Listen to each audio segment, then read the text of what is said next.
Hello, welcome to the Raw podcast brought to you by the Sunderland Echo. My name is Jason Jones, joined by James Copley and Phil Smith.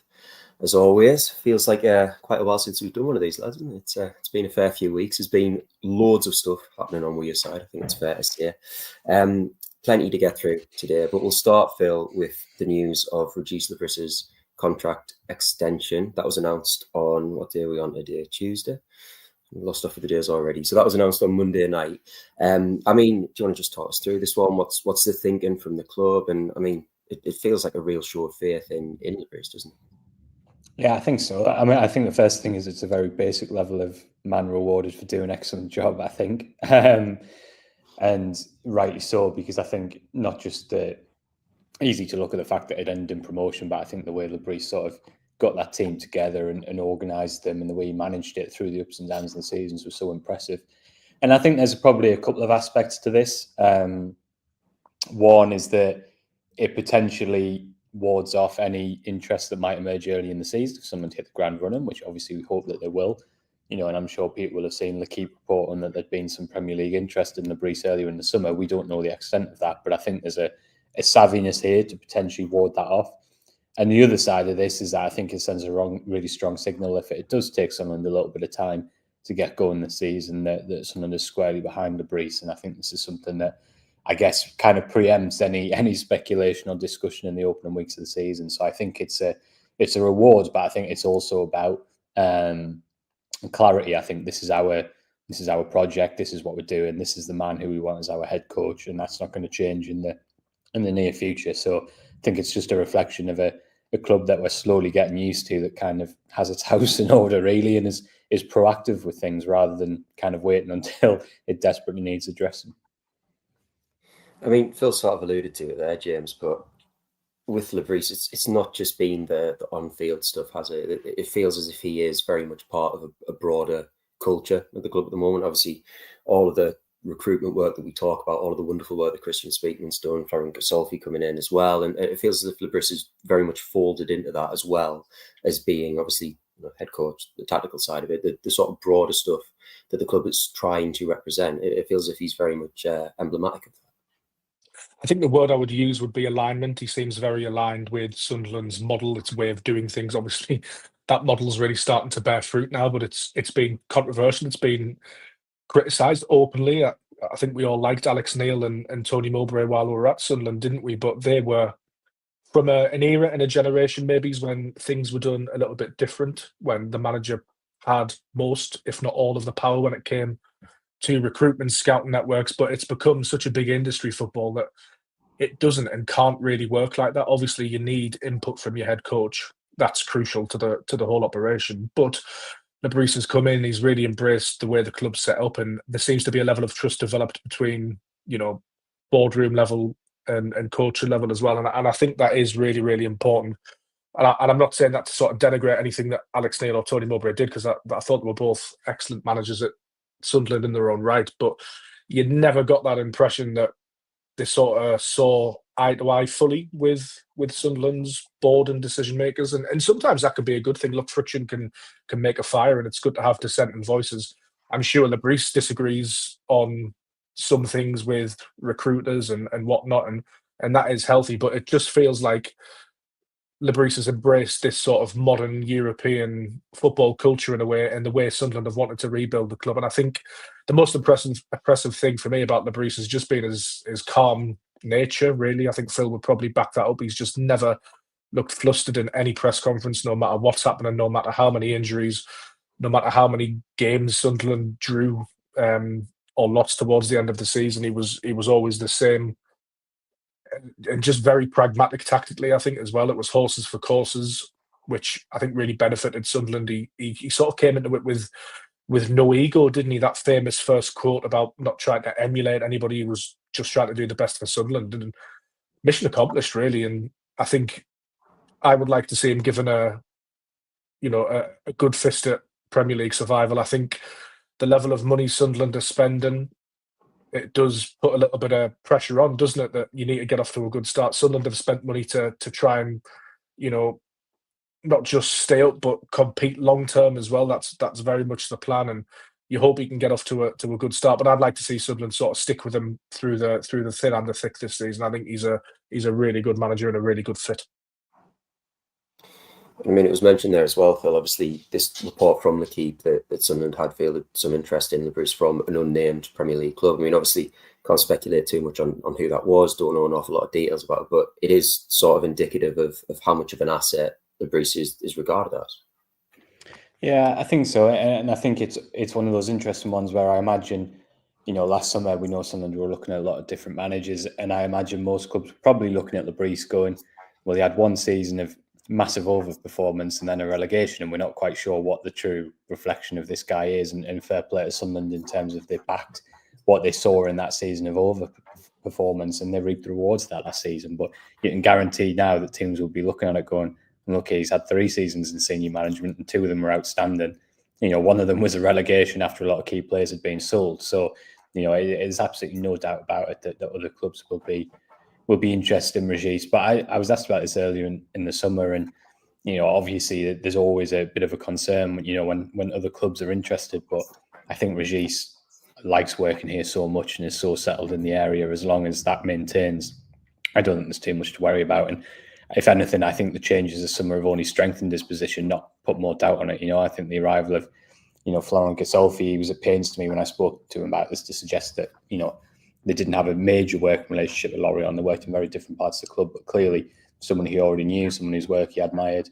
You look at the recruitment, Le Bris has obviously had a massive part to play in that. So yeah, as Sunderland return to the Premier League, Le Bris's future is a long way down on my list of worries, if I'm completely honest. Should we discuss transfers? Because obviously we're still expecting a fair amount, but there's also been a fair amount happened since we last did a pod, James. I mean, the big name, and obviously the one that I think we kind of have to talk about first, is Granit Xhaka, because I think it's fair to say that the last time we did a pod, I can't even remember if the links had emerged at that point, but certainly once they did emerge, none of us were particularly sure that it was going to actually get over the line. Obviously, Sunderland have managed to complete a deal for him. He made his debut at the weekend against Real Betis in that friendly, and I think the early signs are that he still very much looks like a player who is going to do a very good job in the Premier League. Do you think it's fair to say?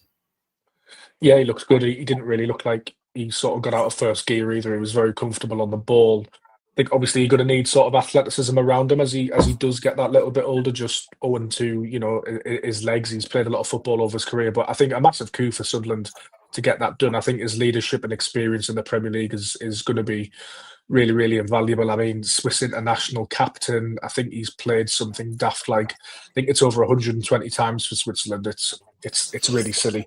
He's won the Bundesliga. He's worked under some amazing managers, captained Arsenal. His trajectory at Arsenal as well. I mean, he was booed off the pitch at one point, wasn't he? And sort of had that real needle with Arsenal fans before sort of bringing his career back around. So I think his temperament, his experience is going to be key for Sunderland. Obviously, looks like he's been given a captain's armband straight away. It's probably a good decision, and I think it's nice to see that Sunderland recognise that Premier League experience matters. I think that's really important.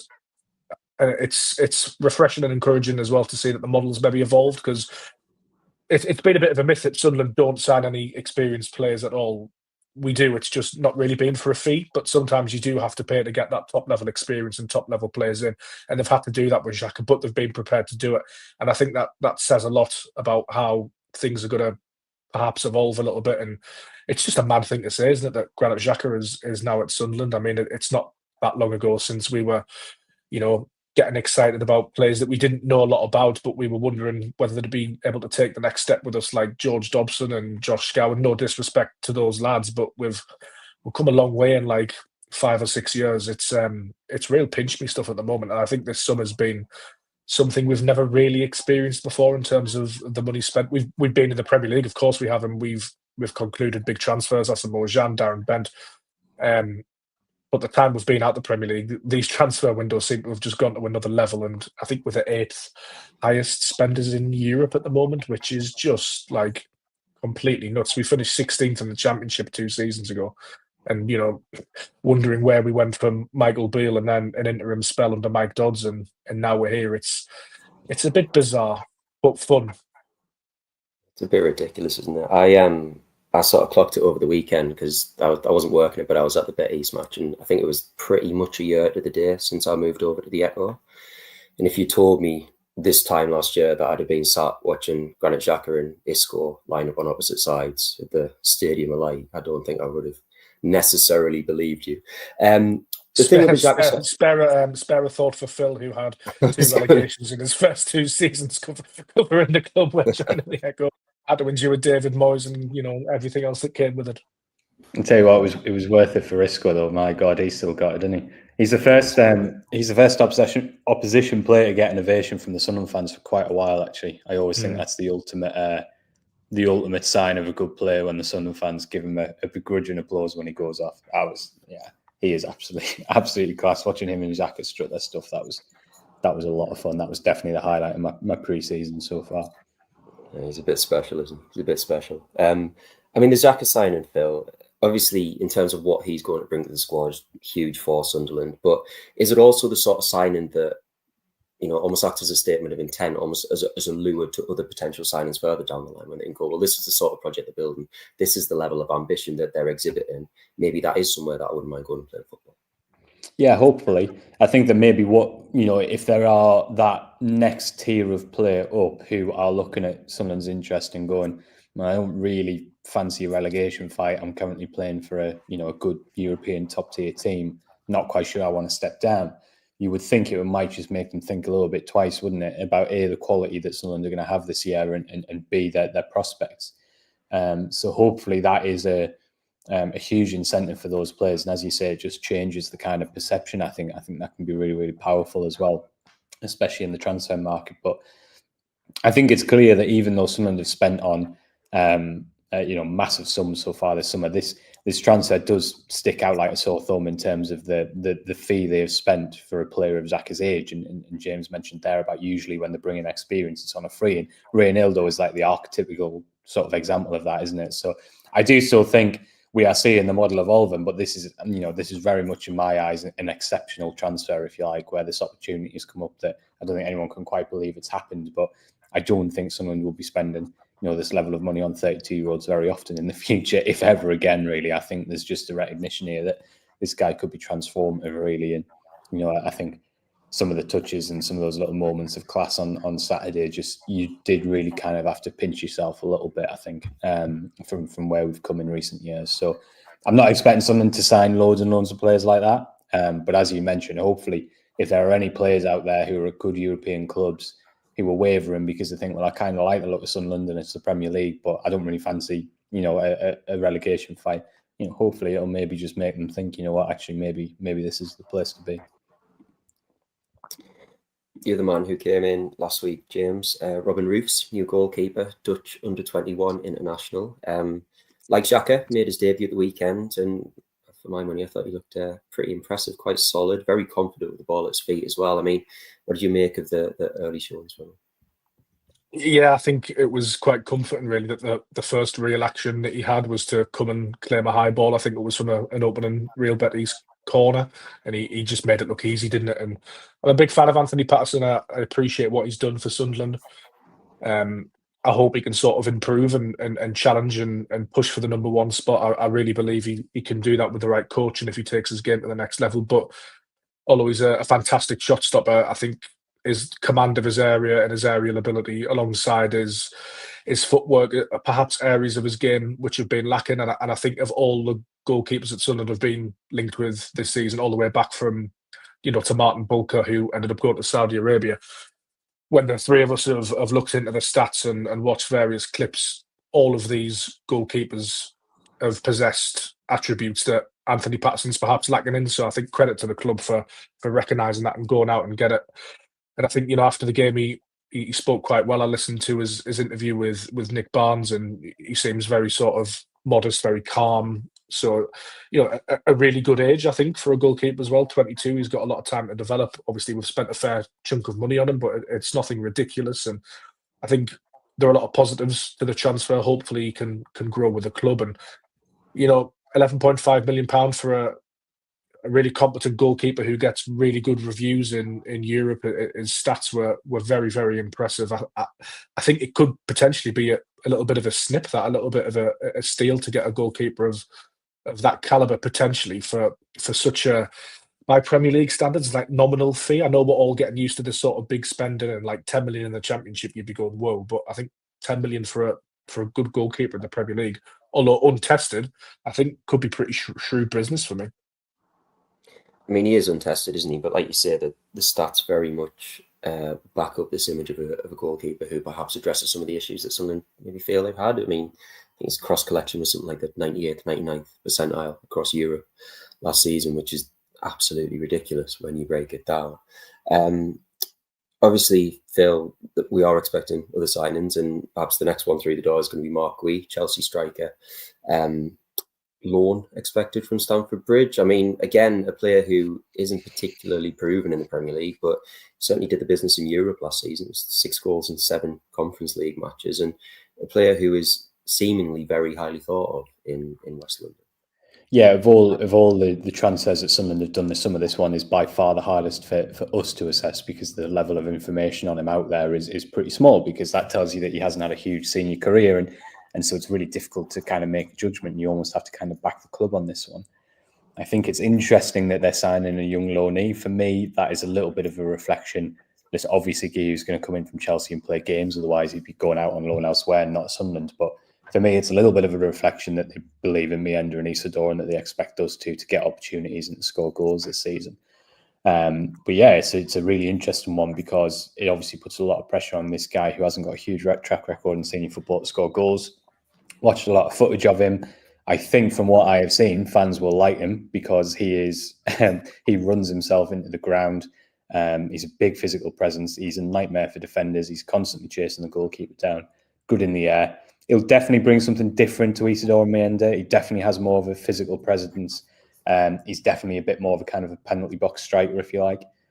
So really interested to see how he goes. But it's one that you've kind of alluded to there. We can't sit here and say like, oh, this is how it's going to go, or this is what's going to happen, because until he gets a bit of Premier League football under his belt, we just don't know. But certainly, as you've alluded to, if we're talking about pedigree in youth football, this guy's got it massively. So excited to see him play. If he can translate what I've seen of him into a Sunderland shirt, he is going to be popular, because he never stops, and he puts himself about, and he looks like he's got a real passion for the game. So I'm hopeful he could be a little bit of a fan favourite, but you can't get away from the fact that it's a lot of pressure, because promoted side need goals, and for sure it's a lot to ask of him. So really interested to see how it pans out.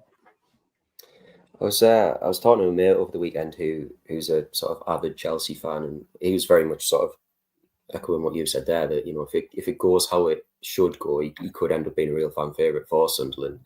The impression I got was that he was actually on a really decent trajectory last season, picked up a bit of a knee injury, and it sort of stunted him a little bit. And I think that ultimately that was, you know, there was maybe a situation last season where maybe Nicholas Jackson wasn't firing quite as well as Chelsea would have liked, where there was maybe a bit of an opening for him, especially given his form in Europe, and it was just bad timing in terms of him not being able to get the minutes. But again, you know, I think it's interesting that we see so many loan deals these days with option to buy clauses attached.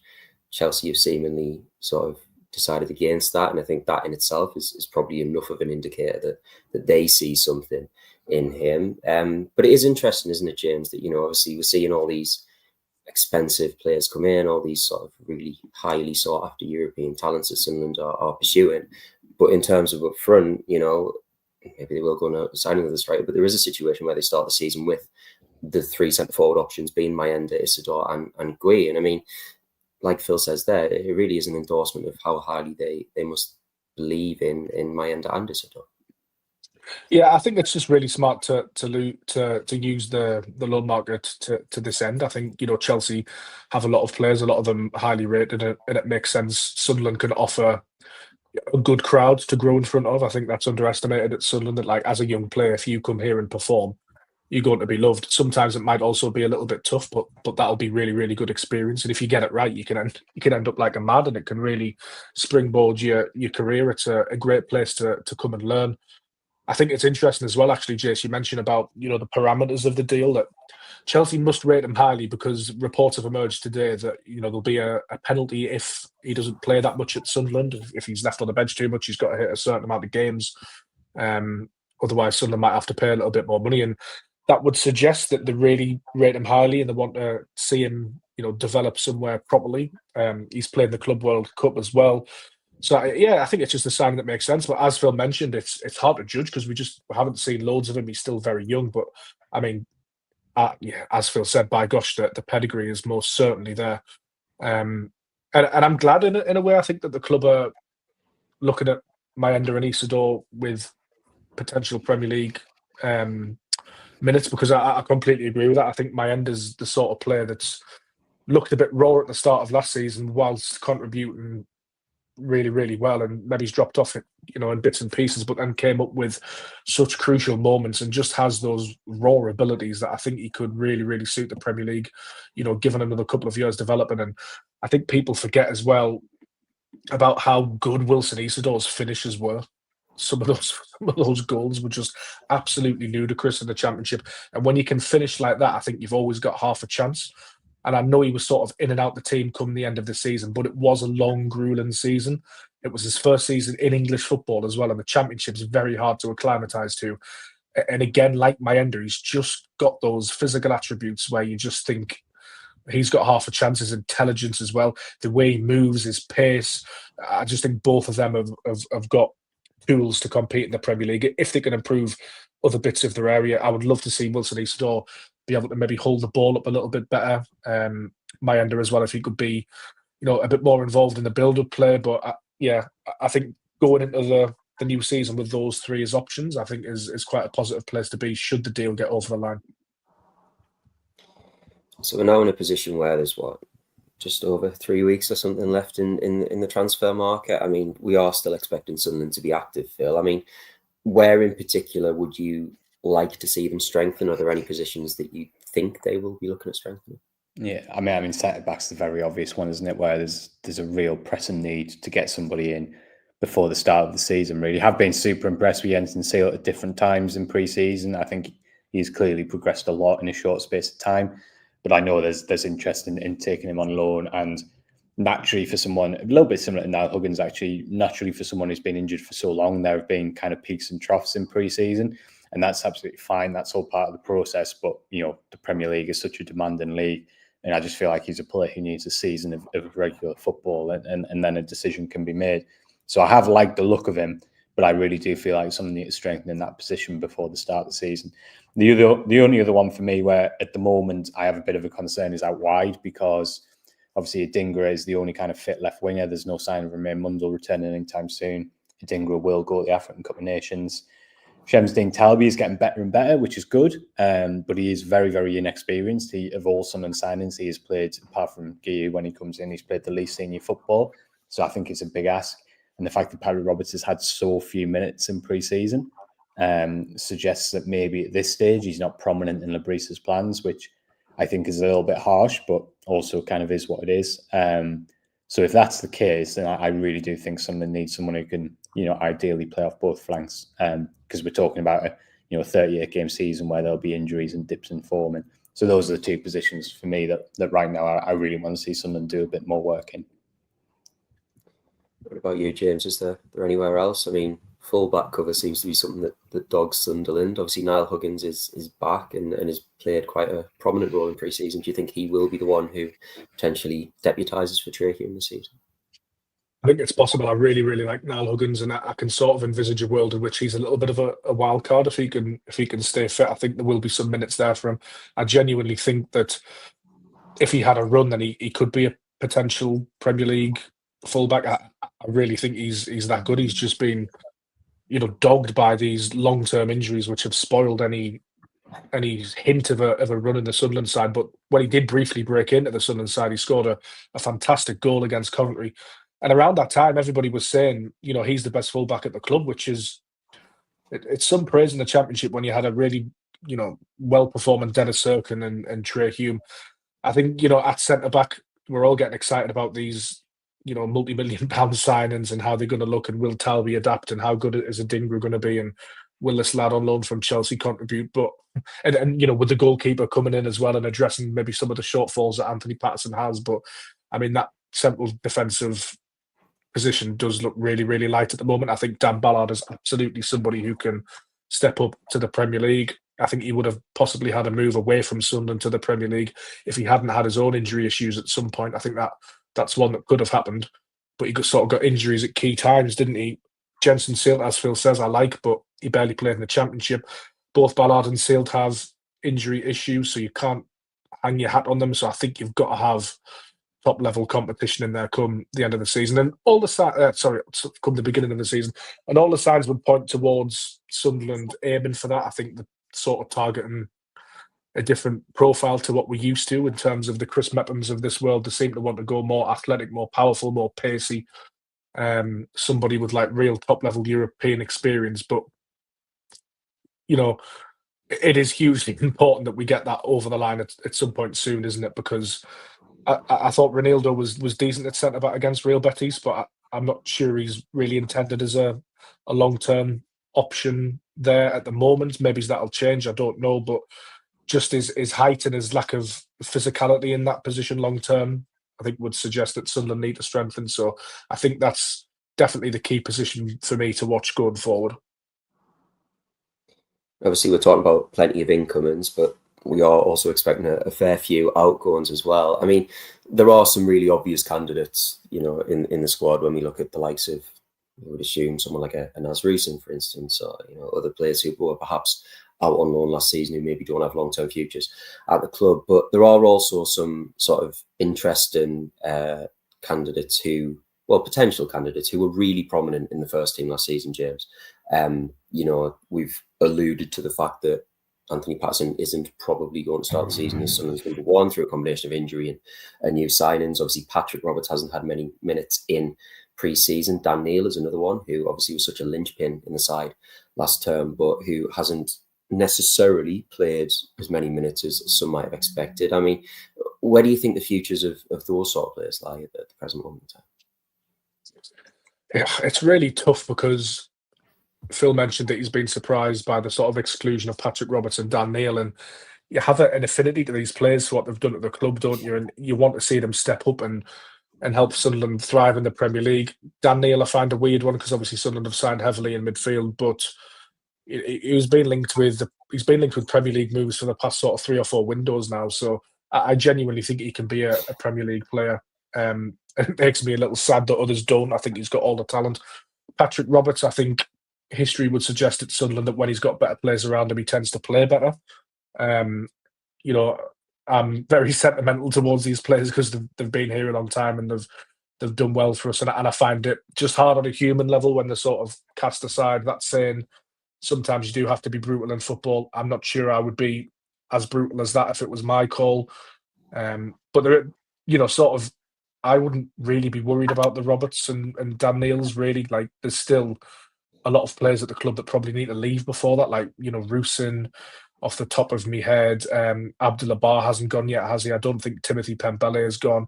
I think Ekwa may have gone, but it hasn't been announced yet. I'm not really sure where that one stands. And then there's obviously loan moves as well to sort, like, Luis Jimenez Semedo's still at the club, I believe.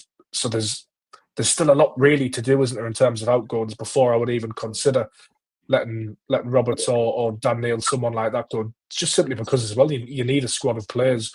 Whether they're going to be happy being in that squad, they might have had ideas of starting, I don't know. We've seen Sunderland don't really stand in the way of players that want to go. So I think the future of the players you mentioned are definitely ones to watch. But for me, I just wouldn't be entertaining it at this point for the reasons I've mentioned. I think there are players well down the list that need to depart before those two. Where do you stand on this, Phil? Because obviously I think we all sort of feel similarly about the likes of Neil and Roberts and Patterson, players who've done so much for Sunderland, were so prominent last season.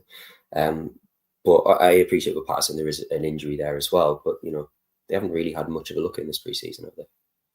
Yeah, no, I mean, as you say, Patterson needs to get fit first. That's the first step there, and then everything else can kind of flow from there. I mean, as I say, I think the Neil and Roberts ones, they seem to be kind of similar. There is a key difference, which, in Neil's case, as James has alluded to, there's been a huge amount of money invested in those central midfield positions, and I think there's an argument there that you can just say, well, look, these players have been brought in. It's up to Dan to be patient, and when his opportunity comes to take it. And I'm not for a second suggesting someone would like to move Dan Neil on. It's quite clear that they wouldn't. They think he can be one of those sort of 6 into 3, if you like. But I just think with the contract situation the way it is, if he doesn't feel he's got a pathway to the team and somebody comes in at the end of the window, then there's a decision to be made, isn't there? The contract status dictates that. So we'll wait and see on that one. The Roberts one, as I say, I just find slightly odd because there isn't anywhere near at this present moment in time that level of competition in those positions. And from what we, I love Dan Neil, but it's kind of obvious that Granit Xhaka is going to be in the team and why he's going to be in the team. I just think, with Talby, he's a very promising player, but we haven't seen a huge amount of evidence yet to suggest he's a long way ahead of Roberts in terms of being able to impact Premier League levels. So that's just a really, really interesting one for me. And as James said, there's certainly no rush with either of these players. And, it might be one where they sort of stay for the first phase of the season and just see how things work out and see if they can force their way in. But at the same time, I don't think you can deny, I think it's quite clear from looking in, that both have fallen down the pecking order somewhat. And, it can't be any coincidence that they didn't get any minutes on Saturday, in my opinion. Stuff. Should we round it out with a bit of injury news? I think so. Obviously, we are rapidly closing in on that first game of the season. West Ham at home on the 16th. It's crazy, isn't it? It's less than a fortnight away now. It's come around so quick. Obviously, we've mentioned Patterson still working his way back to fitness. I mean, aside from that, Phil, who else is Sunderland currently concerned about? Let me try and remember off the top of my head. Well, I think that the two that might be involved this weekend and therefore would realistically be in contention, West Ham, are Rig and Isidore. I think Rig has been stepping up the bits and bobs he's been doing in training. Isidore's not really had a serious injury. He's just, it's just kind of lingered. He picked it up in the Sevilla game. I think he took a bit of a whack. But I think the hope was that he would play on Saturday, which obviously in the end came too soon. But there's a chance, those guys are involved in one of the friendlies at the weekend, which means they could be on the bench for West Ham. I think it's hard to see either going straight into the starting 11. Given that, especially Rig, given his lack of minutes in pre-season. Patterson, it's kind of been a minor injury all summer, but it's just one that he hasn't been able to seem to get over. So technically, the club view has been that he probably would be available for the opening day, but at the moment, it feels like a little bit of a race against time. So I wouldn't be surprised at all if he misses the start of the season. And then obviously beyond that, I think it's all the ones we kind of knew about, wasn't it? Sirkin, Yelda, Elise in 09, first kind of, was it the first 3 games I think the club have said? Mundell, I think I'd be amazed if we saw Mundell in August. I don't know at this point the exact extent of his injury and how long he's going to be out for, so I don't want to speculate too much, but I don't think it's one where we can expect him back in the near future. I think it will be a period of recovery for him. And not to labour the point, James, but when you look at that injury list there, it really does necessitate Sunderland bringing in some more defensive cover ideally before that West Ham game, doesn't it? Yeah, definitely. And that's what I mean. That's the point I was trying to make probably before I got sidetracked and started rambling. But all these really good, exciting attacking players, it's great, and we're all having a whale of a time. And obviously, Granit Xhaka are a good defensive number 6. But if we haven't got any top quality centre halves, then it might be quite a high scoring start of the season, perhaps against West Ham on the opening day. And I don't think we want that. And I think Le Bris doesn't want that because we know he is somebody who values structure, patterns, and defensive stability. So yeah, sign some centre halves, I think. Fingers crossed. Right, lovely That stuff. would be my football manager led advice. Would be sign some centre halves. We'll get speaking on the phone. We'll let them know. That's all we've got time for on this week's show. Join us again next week when we'll be discussing all of the latest Sunderland news and developments. In the meantime, follow all the latest Black Cats news on the Sunderland Echo. You can give us a follow on social media as well. Thanks to James. Thanks to Phil. Thanks to you for listening. See you next time.